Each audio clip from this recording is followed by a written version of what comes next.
ओम शांति। आज का क्लास है 5 नवंबर 1967। रिकॉर्ड चला है धीरज धर मनुआ धीरज धर। रूहानी बच्चों ने गीत सुना कि सुख के दिन आवेंगे और दुख के बादल हट जावेंगे। कैसे हटेंगे? सो बाप बैठ बच्चों को समझाते हैं। कहते हैं बच्चे, दुख के बादल हटाने हैं तो अशरीरी बनते जाओ। दुखों के पहाड़ गिरेंगे। अगर देह भान में होंगे, आत्माभिमान की शान में नहीं होंगे तो बहुत बहुत परेशान हो जाएंगे। इसलिए कहते हैं बच्चे अशरीरी बनते जाओ, बाप को याद करते रहो। शरीर को भूलने में ही टाइम लग जाता है।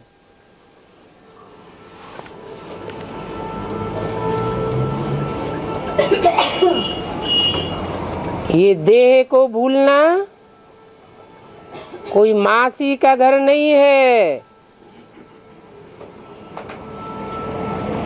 अपन को आत्मा समझते जाओ। हम रूहानी बाप के बच्चे अशरीरी हैं। यही बाप का डायरेक्शन है कि बच्चे अशरीरी बनते जाओ तो तुम्हारे सब दुख दूर हो जाएंगे और तुम सतो प्रधान बन जाएंगे। सतो प्रधान आत्मा कभी भी दुख भोग नहीं सकती। तुम्हारी कर्मातीत अवस्था हो जाएगी। ये मेहनत की बात है। जो समझाते हैं वो भी ऐसे ऐसे अशरीरी बनने का पुरुषार्थ जरूर करते होंगे। उनको भी वाणी से परे जाना है तो जरूर ये अभ्यास करना आता होगा। फिर कोई आकर कहेंगे बाबा गुड मॉर्निंग, तो फिर इनको नीचे उतर करके गुड मॉर्निंग करना पड़ेगा, आवाज में आना पड़ेगा। यह तो पुरुषार्थ करते रहते हैं वाणी से परे होने का, क्योंकि इस पुरुषार्थ से ही पाप कटते जाएंगे। पाप कटते कटते आत्मा पावन बन जाएगी। इनको भी अभ्यास करना है ना। बाप श्रीमत देते हैं बच्चों तो ये भी उसमें आ जाता है। इनको भी बाप कहते हैं। अशरीरी आए हो फिर अशरीरी होकर जाना है। अशरीरी बनने से ही पाप कटेंगे। इसको याद की यात्रा अथवा योगाग्नि कहा जाता है। मुख्य ये पुरुषार्थ है। अपन को आत्मा समझ बाप को याद करते रहो। सतो प्रधान बनने के लिए पुरुषार्थ तो करना पड़ेगा। जब सतो प्रधान बनेंगे तो अशरीरी बन जाएंगे। वाणी से परे रहने का पुरुषार्थ करते रहेंगे और इनको भी अभ्यास करना है। ये समझते हैं जैसे अशरीरी हो, बाप को मैं याद करूंगा, मुझे देख करके बच्चे भी ऐसे करने लग पड़ेंगे। बाप समझाते रहते हैं तुम्हारा कल्याण इसे एक बात में ही होना है कौन सी एक बात? अपन को अशरीरी आत्मा समझो। सुबह को सवेरे 3-4 बजे उठो, उठ करके स्नान आदि कर यही ख्यालात रखना चाहिए कि हम अशरीरी हैं और हम आत्मा अपने बाप को याद करते हैं। बाप को याद करने से विकर्म विनाश होंगे, कर्मातीत अवस्था होगी, फिर जरूर दुख के बादल हटते जाएंगे। बाप जो कहते हैं वो करना चाहिए ना। मैं आत्मा हूँ, शिव बाबा का बच्चा हूँ, वास्तव में मैं अशरीरी हूँ। फिर यहाँ पाठ बजाने के लिए ये शरीर लिया है, अभी चक्र पूरा किया, अभी हमको वापस जाना है। अपन को अशरीरी समझते आवाज से परे जाना है। अगर किसको गुड मॉर्निंग करना पड़े तो गोया आवाज में उतरना पड़े, नहीं तो शांति में बैठना पड़े। बाबा अपन को आत्मा समझ बाप की याद में बैठे रहते हैं, हम भी अशरीरी हो बाप की याद में बैठ जावे। फिर क्लास में भी टाइम पर आना है, यहाँ भी देहाभिमान छोड़ अपन को आत्मा समझ बैठना है। बाबा समझाते तो बहुत अच्छा है, सिर्फ कहना नहीं है, कथनी को फिर करनी में भी लाना है। बाप कहते हैं बच्चे भूल जाते हैं, तूफान तो बहुत आवेंगे, मन को बाहर के तूफानों से हटाए, अपन को आत्मा समझो। आत्मा समझने से बुद्धि भटकेगी नहीं, याद में ही मेहनत है। तो ये मेहनत करनी है, सिर्फ कहने की बात नहीं है। अगर कोई से दिल लगाई, फीमेल को देख क्रिमिनल आई गई, तो ये कोई अशरीरीपना नहीं है। अशरीरीपने में कब कोई की याद नहीं रहेगी। देह अभिमान में आने से ये आंखें धोखा देती हैं, फिर उनकी याद आती रहेगी। मंजिल बड़ी ऊंची है, ये बाबा समझाते भी हैं और अभ्यास भी करते रहते हैं। शिव बाबा को तो अभ्यास नहीं करना है, इस दादा को करना है। पहले पहले तो अपन को आत्मा समझना है। बाबा ने कहा है तुम अशरीरी हो, शरीर का भान तोड़ना है। बाबा खुद कहते हैं, बच्चों को भी सिखलावेंगे, ऐसे करो, ऐसे बैठो, थक जाओ तो फिर लेट जाओ। अशरीरी समझ बाप को याद करते रहो, ये पुरुषार्थ करो। तुम ऐसे पुरुषार्थ करते नहीं हो, सिर्फ कथनी है, करनी नहीं है। बाबा समझते हैं कथनी में बहुत आते हैं, कथनी और करनी एक जैसी होनी चाहिए। अभ्यास पड़ जाने से तुम घड़ी घड़ी अशरीरी हो जाएंगे। ये टेव पड़ने में टाइम लगता है, घड़ी घड़ी वे समझो मैं आत्मा हूं। बाकी बाप की याद में ही विघ्न पड़ते हैं, घड़ी घड़ी याद छूट जाएगी।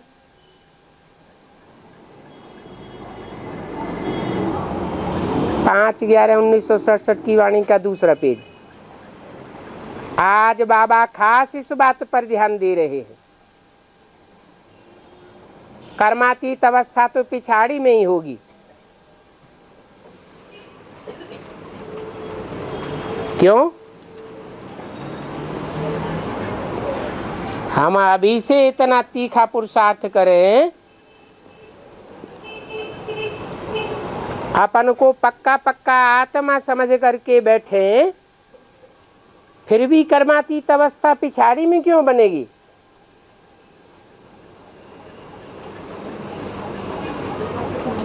क्योंकि पिछाड़ी में ही 63 जन्मों का हिसाब किताब सबका चुकतू होना है। जिनका बहुत पुरुषार्थ होगा वो पहले पहले कर्मातीत अवस्था को पाए सकेंगे। बहुत मेहनत करने से पिछाड़ी में कर्मातीत अवस्था होनी है। तो घड़ी घड़ी ये अभ्यास करते रहो, कर्मातीत अवस्था होगी तो ऊंच पद पाएंगे।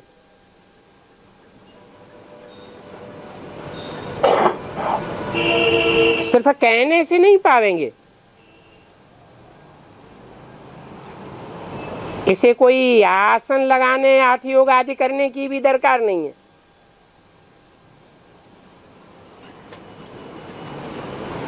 हम आत्मा शरीर ही है, पीछे शरीर में प्रवेश किया है, अभी हमको वापस जाना है। अभी हमको कोई दूसरे के शरीर में प्रवेश नहीं करना है।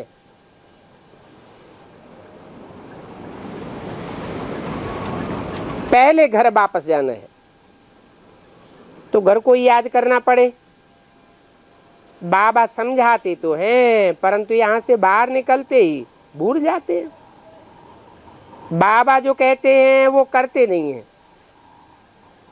देह अभिमान में आने से कर्मेंद्रियां बहुत धोखा देती रहेंगी। सेकंड में कुछ न कुछ विकर्म कर लेते हैं। जैसे सेकंड में जीवन मुक्ति, वैसे माया सेकंड में गटर में डाल देती है। इसलिए बाबा कहते हैं बहुत ऊंच मंजिल है। अपन को बाहर के ख्यालात से हटाए, बाप को याद करना है।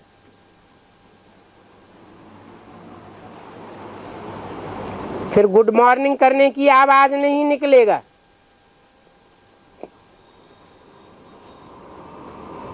लाचारी हालत में आवाज में आए फिर चढ़ जाएंगे। रिस्पॉन्ड करने के लिए तो नीचे आना पड़ता है, आवाज में आना पड़े। आवाज इस दुनिया की बात है। ऐसे अगर बच्चे अभ्यास करते रहेंगे तो जरूर कुछ न कुछ कल्याण होता जाएगा। कर्मेंद्रियां वशीभूत होती जाएंगी। इसको ही कर्मातीत अवस्था कहा जाता है। बाकी शरीर निर्वाह के लिए कर्म तो करना पड़ता है। अगर बच्चों के पास पैसा बहुत है, कमाई करने की दरकार नहीं है, तो और ही सौभाग्यशाली, पद्मा पदम भाग्यशाली है। कहेंगे इन्होंने पूर्व जन्मों में ऐसे अच्छे कर्म किए हैं जो इस जन्म में निर्बंधन बने हैं। तो देखना है, इस एक जन्म के लिए हमारे पास धन काफी है, तो अब हम कर्मातीत अवस्था में बैठ जावे। इस अवस्था में बैठे बैठे शरीर छूट जावे तो फिर अंत मते सो गति हो जाएगी। बाप को याद करते करते घर चले जाएंगे। अभी तो घर जाना है ना, अभी शरीर नहीं लेना है, पहले घर जाना है। ऐसे ऐसे अभ्यास करते रहेंगे तो फायदा बहुत होगा और तुम्हारे दुख दूर हो जाएंगे। बाप आए ये धीरज देने के लिए, तुमको अशरीरीपना सिखलाने के लिए आए हैं। अपन को आत्मा समझ बाप को याद करने से कर्मेंद्रियों पर विजय पावेंगे और कोई उपाय नहीं है। बाकी सिर्फ कथन ही होगी, करेंगे कुछ भी नहीं, तो इतना प्योर नहीं बन सकेंगे। माला का दाना भी नहीं बन सकेंगे। तो पुरुषार्थ करके विजय माला में पिरोना है। बच्चों को दिल में लगता है बाबा तो ठीक कहते हैं, और जो कहते हैं वो करना चाहिए। बाकी कोई से आंख लगाना, बायोस्कोप देखना, ये सब व्यर्थ टाइम गवाना है। बाप कहते हैं अशरीरी बन मुझे याद करो। अगर बाप का फरमान नहीं मानते हैं तो गोया नास्तिक ठहरे।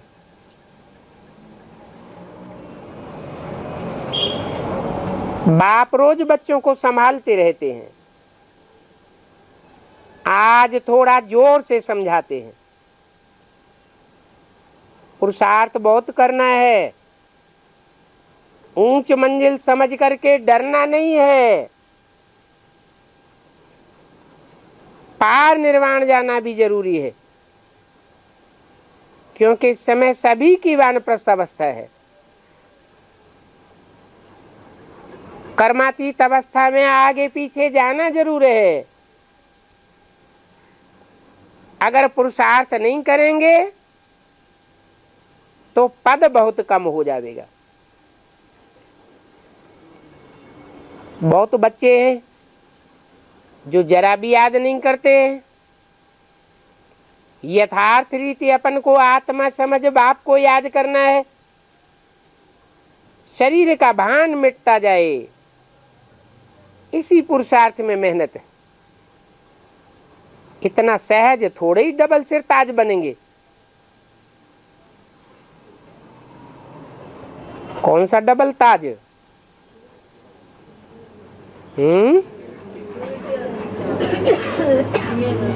यहाँ है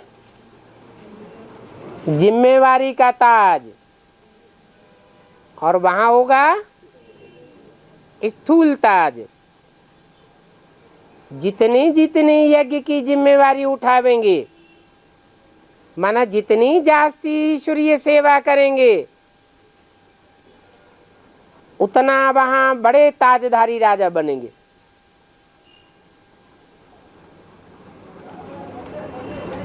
दूसरा ताज कौन सा है? पवित्रता का ताज। पवित्रता धारण करनी पड़े। जो यहाँ पवित्र बनेंगे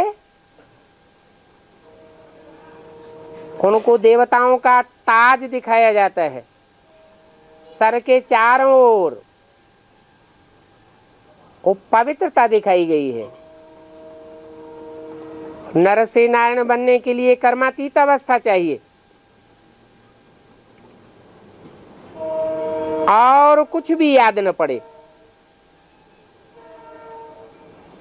सर्प का, भ्रमरी का दृष्टांत भी का है। बाप ने समझाया है, वो सन्यासियों ने कॉपी किया है। वो कोई ब्राह्मण नहीं है। ब्राह्मण ब्राह्मणिया तो तुम हो, तो तुम्हारे लिए सर्प का दृष्टांत है। कैसे कैंचुल त्यागता है। तुम्हारी देह अभिमान की कैंचुल है। वो सांप भी अपने जीवन में 3-4 बार कैंचुल त्यागते हैं।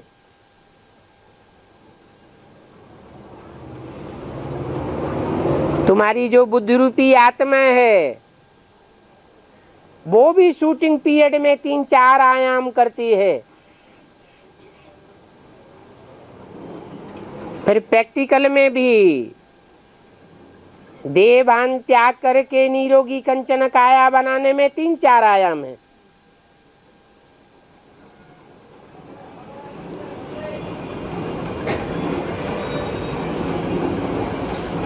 तो सन्यासियों को वास्तव में कॉपी नहीं करना चाहिए।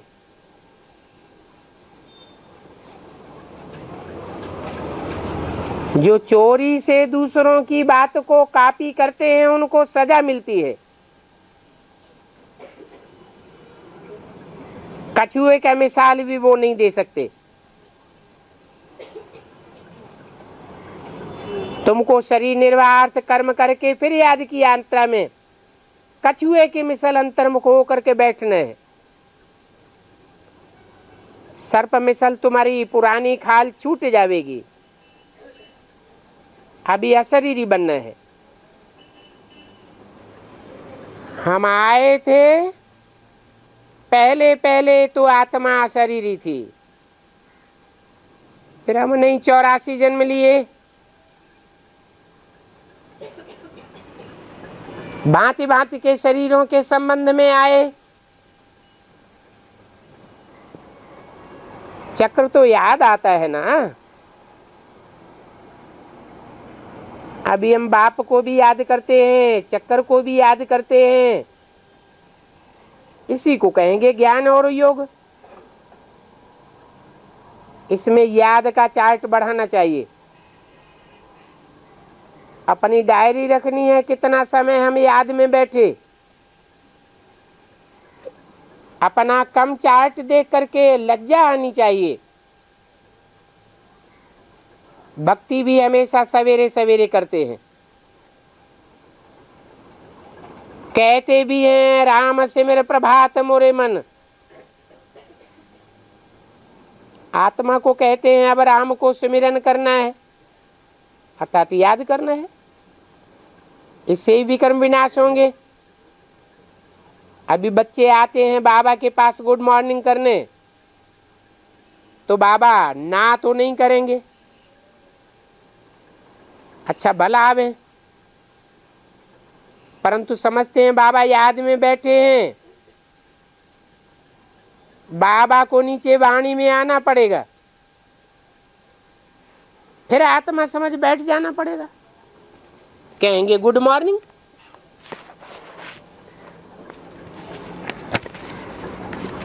और क्या कहेंगे?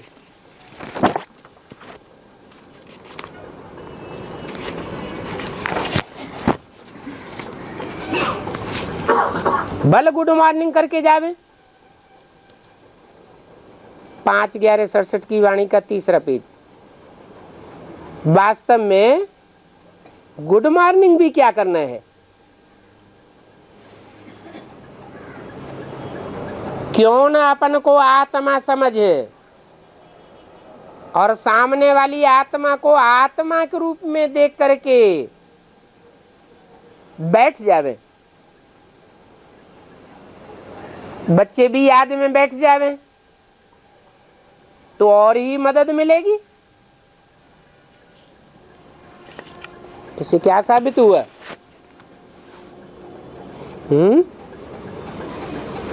आपस में एक दूसरे से मिले तो ओम शांति, गुड मॉर्निंग करना चाहिए या नहीं करना चाहिए? है? नहीं करना चाहिए। फिर क्या करना चाहिए? अपन को आत्मा समझे, गुड मॉर्निंग करने वाले को भी आत्मिक रूप में देख करके शांत ही रहना चाहिए।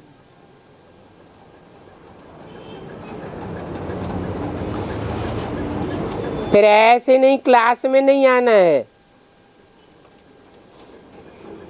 कोई नाराज हो जाए, बाबा गुड मॉर्निंग का रिस्पॉन्ड भी नहीं देते हैं। नहीं, क्लास में भी आना है। बाप भी बच्चों को श्रीमत देते हैं श्रेष्ठ बनने के लिए। तमो प्रधान से सतो प्रधान बनना है।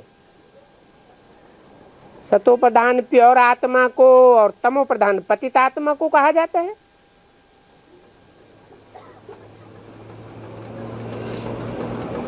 अगर गुड मॉर्निंग का जवाब वाणी से नहीं मिलता है, इशारे से मिल जाता है और कोई नाराज हो जाता है कि वाणी से हमको जवाब नहीं दिया, तो तमो प्रधान आत्मा कहेंगे या सतो प्रधान कहेंगे?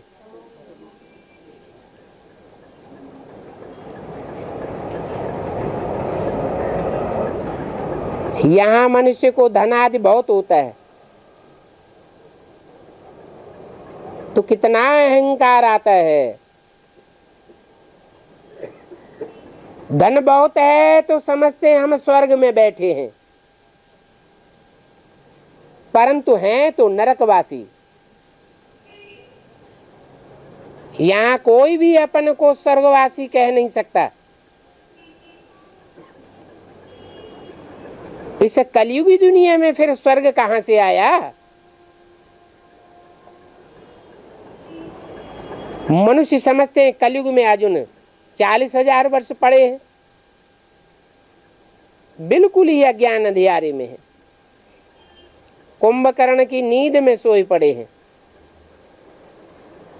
जब भंभोर को आग लगेगी तब जागेंगे, परंतु फिर टू लेट हो जाएंगे। क्यों? उस समय टू लेट क्यों हो जाएंगे? उसी समय वो भी पुरुषार्थ कर लेंगे, लास्ट में आके फास्ट नहीं चले जाएंगे। टू लेट क्यों हो जाएंगे? क्योंकि पढ़ाई तो पढ़ने का मौका ही नहीं मिला। बम्बोर को आग लगेगी तो भगदड़ मच जाएगी। पढ़ाई तो शांति में होती है, अभी पढ़ाई पढ़ने का मौका है, फिर पढ़ाई पढ़ने का मौका नहीं मिलेगा। बाप की पहचान भी नहीं कर सकेंगे, टू लेट हो जाएंगे। ये भी होना है। फिर क्या होगा? देरी से जागेंगे और विनाश को पाए लेंगे।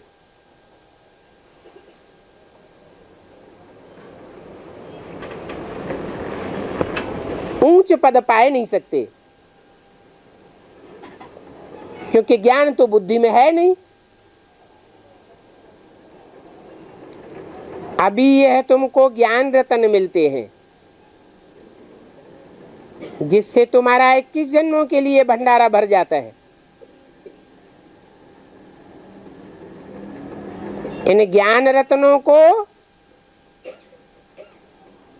अलाउद्दीन का कारून का खजाना कहा जाता है। तुम जानते हो,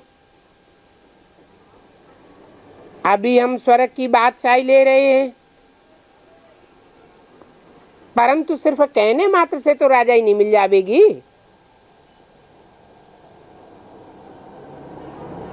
मेहनत करनी पड़े।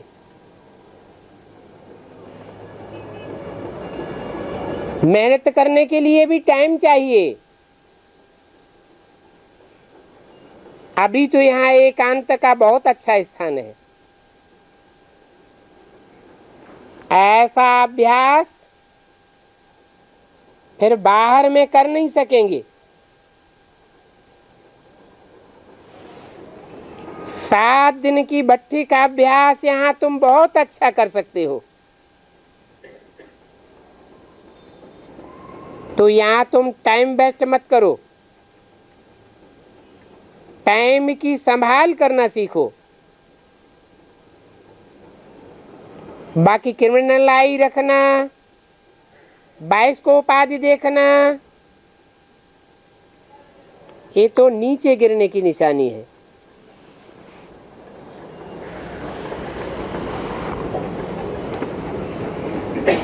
बाइस्कोप देखने वालों की चढ़ती कला तो हो नहीं सकती।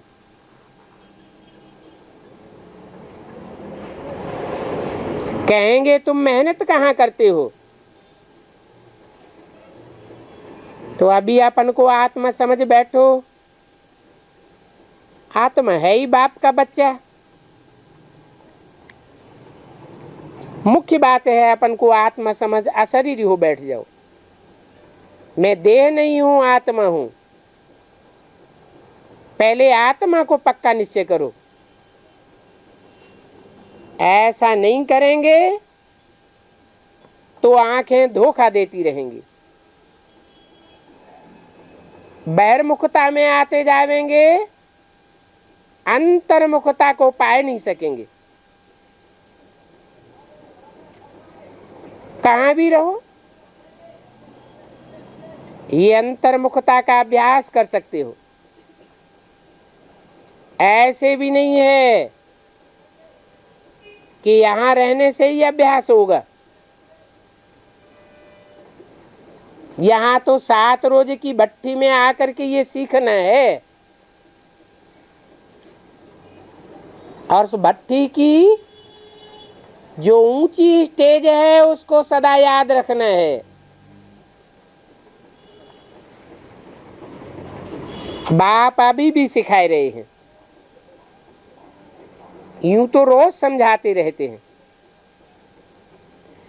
फिर आज जोर से समझाते हैं, बच्चे अपन पर रहम करो। जब तुम पवित्र थे तो तुम्हारे में कितनी शक्ति थी। आत्मा पवित्र थी,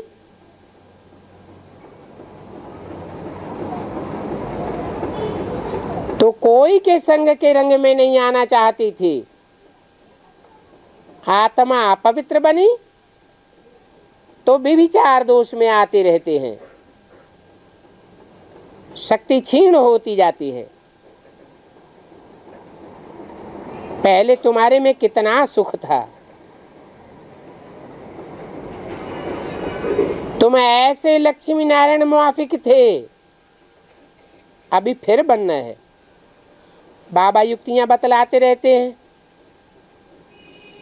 तो वो युक्तियां करनी पड़े। अभी तुम अजामिल जैसे पापात्मा हो,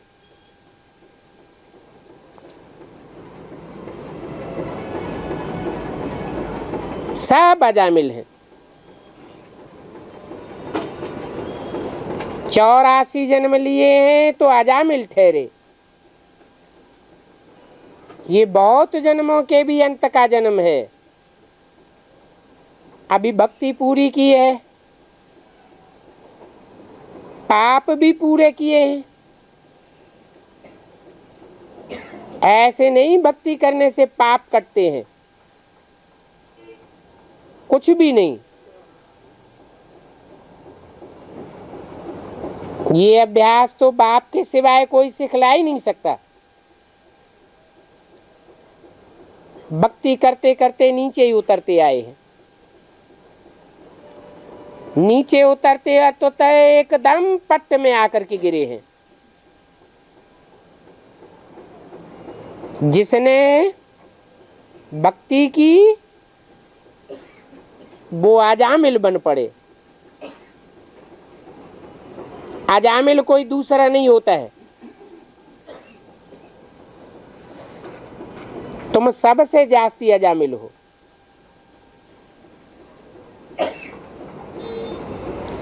और बंदर भी सबसे बड़े तुम हो। सेना भी देखो तुम्हारी लिए है। तो बाप समझाते हैं बच्चे अभी गफलत मत करो, मुफ्त में अपना समय बर्बाद करेंगे तो बाबा वार्निंग देते हैं अभी क्रिमिनल आई नहीं रखनी है। ये आंखें बहुत धोखेबाज हैं। तब तो सूरदास का मिसाल देते हैं, ऐसा कोई ने किया नहीं है। ये तो एक कथा बनाई दी है।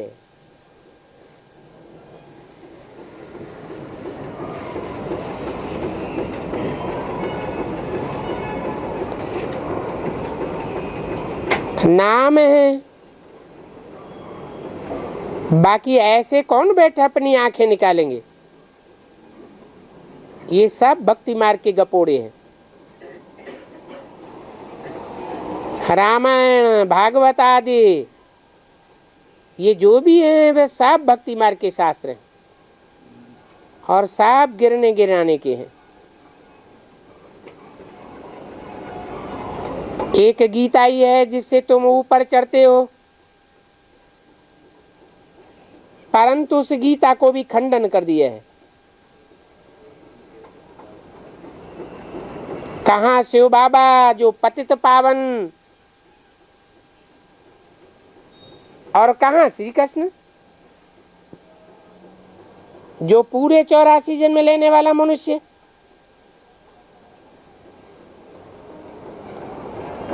कितनी बड़ी भूल है। 84 जन्म वाला ही पतित अजामिल कहेंगे।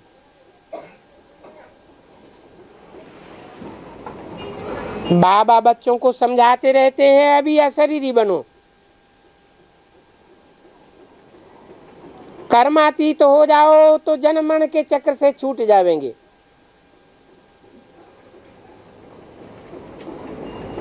यहां तो सब आए करके नहीं बैठेंगे,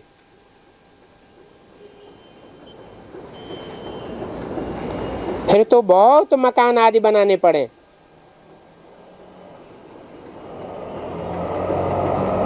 तुम बच्चे आकर के रहते हो इसलिए ये हाल आदि बनाने पड़ते हैं।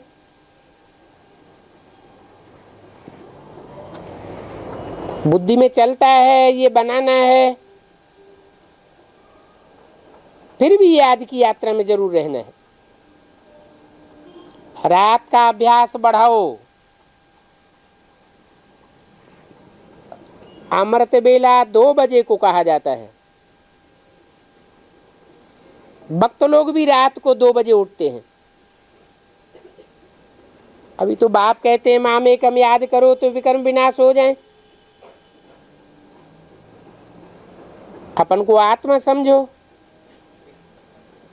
इतना ऊंच पद पाने के लिए मेहनत करो। पहले पहले ये अभ्यास करो, हम आत्मा शरीर है। अपन को आत्मा निश्चय करेंगे तो बाप आपे ही याद आवेगा। याद की यात्रा से ही बेड़ा पार होना है। तुम उस तरफ चले जाएंगे। पहले निर्वाण धाम में जाए करके फिर यहाँ आए करके राजी करेंगे।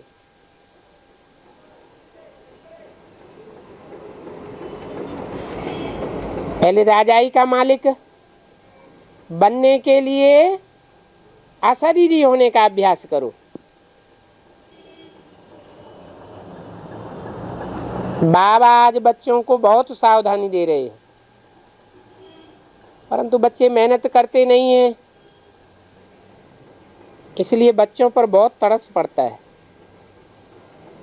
ये बच्चे ऊंच पद कैसे पा सकेंगे? अच्छा, ओम शांति।